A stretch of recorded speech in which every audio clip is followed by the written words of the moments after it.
Imagine in the 1980s somebody showed you this photograph and said one of these men will become president of the United States. Whilst Hogan didn't end up in the White House, he did become one of the biggest names in wrestling, right up there with Andre the Giant in terms of popularity and recognition. But in terms of stature, just how tall is Hulk Hogan? Really? Speaking of presidents, Gene Hackman, who claims 6'2", played one in Absolute Power, and when he stands with Hogan, he looks about 4 inches shorter. And whilst Trump claims 6'3", he's actually listed in his driving licence as only 6'2". But both men make Hogan look well over 6'5". But exactly what height does Hulk Hogan claim?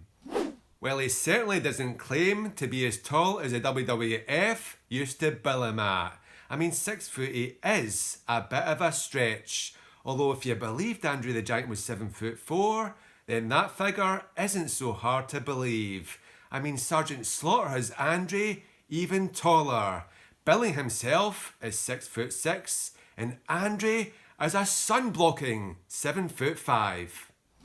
In 2009, Hogan claimed to once stand at a towering 6'7", but through the rigours of wrestling, the injuries mounted up, and he shrunk down to only 6'4". In 2013, you can see Hogan with the Hoff, and both look about the same size. And with the nearly 6'5" Joe Manganiello and Arnold Schwarzenegger, again he looks somewhere between 6'3" and 4".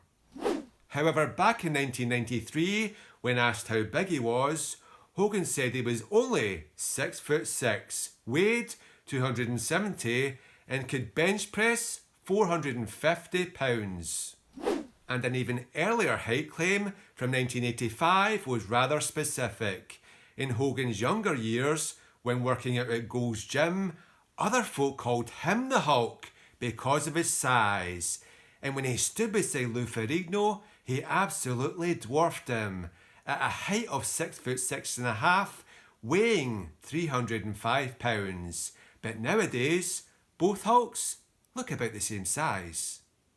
If you watched Hogan wrestle guys like Sid Judy, who claimed to be only 6'6", it's obvious Hogan was at least an inch shorter. But you have to remember, Hogan started wrestling in 1977 under the name Sterling Golden. And in fact, here's a 1979 pamphlet showing that Hogan was once billed at 6'6" and had the tagline, "The Wrestling Hulk." A 26-year-old Hogan is an entirely different proposition than a late 30s version, who by then had been doing thousands of signature leg drops, causing untold damage to his spine and joints. Big Show is another wrestler who has clearly lost height. In his prime he claimed to stand 7 foot tall, and if you look at him with Hogan and Mr. T, he sure looks it. But nowadays, if you compare Big Show to Shaq O'Neal, he's struggling to look over 6'10". And what about with Hogan? That's the reality of wrestling. Very tall guys jumping about in the ring are taking bigger impacts and causing more significant height losses. But some wrestlers hold up better than others. John Cena is a prime example of a wrestler who made it to his 40s without any significant height loss, as is Brock Lesnar. A natural progression for wrestlers is moving into films, and Hogan is no exception, absolutely towering above the 6'1" Christopher Lloyd in Suburban Commando, and in Rocky III, he made Sylvester Stallone look like one of the 7 dwarfs, albeit Sly did allow the Hulk to stand on a little box for that shot. In 1989's No Holds Barred though, Hogan looked surprisingly shorter against Tiny Lister, who himself claims only 6'5".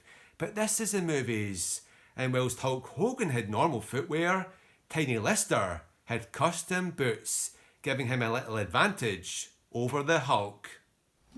I think in Hogan's prime he was over 6'5", and not far off the 6'6" he claims. Check him out today with Sheamus. Now that's a wrestler whose body tells a story. Decades of damage has resulted in significant shrinkage, and he's lost around 3 inches. Today, I reckon he sits somewhere around 6'3".